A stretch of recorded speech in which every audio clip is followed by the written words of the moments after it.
En fait, il y a 7 ans, je me suis rendu dans une ONG aux Philippines pendant 7 mois et j'ai vu sur place qu'on pouvait co-créer avec les populations locales des solutions qui permettaient de les sortir concrètement de la pauvreté. En rentrant en France avec des amis, j'ai eu envie de partager cette forte expérience d'engagement à Paris en créant La Fourmilière, qui est une communauté autour du bénévolat et de l'engagement citoyen. C'est un projet qui existe depuis maintenant 6 ans et qui facilite le passage à l'action dans le milieu associatif. Progressivement, je me suis de plus en plus intéressé à l'écologie. J'ai un livre qui m'a beaucoup plu et marqué, qui est Petit manuel de résistance contemporaine de Cyril Dion.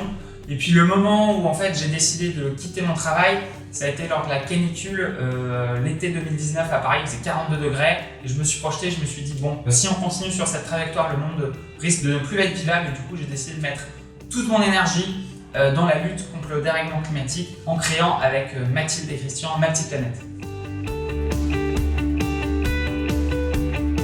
Avec le recul, je pense qu'il y a 2 choses que j'ai pas mal remis en cause. Ça va être la croyance dans les indicateurs macroéconomiques, comme quoi c'était vraiment quelque chose qui était central dans la société. Je pense que c'est plutôt une construction mentale.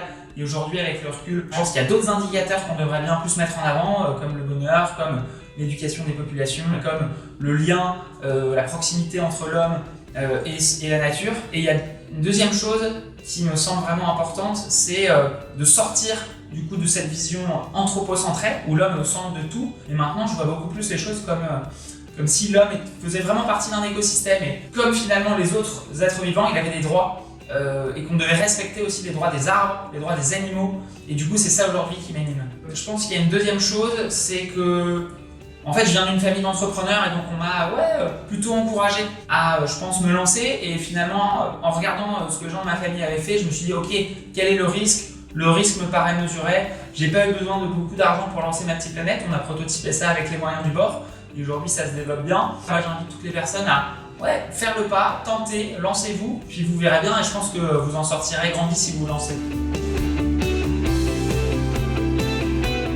Il y a eu pas mal de choses qui m'apportent de la joie au quotidien. Ça va être déjà toutes les personnes que j'ai rencontrées sur mon chemin. Mathilde et Christian, les cofondateurs. Les personnes qu'on a embauchées, on a une équipe formidable qui me donne beaucoup d'énergie le matin. Tous nos bénévoles, on a aujourd'hui 140 bénévoles qui poussent dans le même sens que nous. Puis après, toute la communauté des joueurs. Moi, quand je vois ce que les gens font dans leur vie lors d'un challenge MPP, ça me donne beaucoup d'énergie quand ils nous partagent un petit peu leur réalisation. Puis c'est aussi le fait de se dire qu'il y a pas mal de gens qui, lors du challenge, vont se découvrir ou vont prendre des nouvelles habitudes, vont intégrer dans leur quotidien une plus grande place à la nature. Ça me donne beaucoup de joie. Il va y avoir le fait que peut-être on va parvenir à éveiller les consciences de ces personnes-là sur la reconnexion au monde vivant, qui verront peut-être les choses d'une façon différente. Ce tout fait qu'aujourd'hui, je suis super épanoui dans mon travail, et puis je vois d'ailleurs pas ça tellement comme un travail. Je me projette en vrai sur les 10-15 prochaines années sur Ma Petite Planète.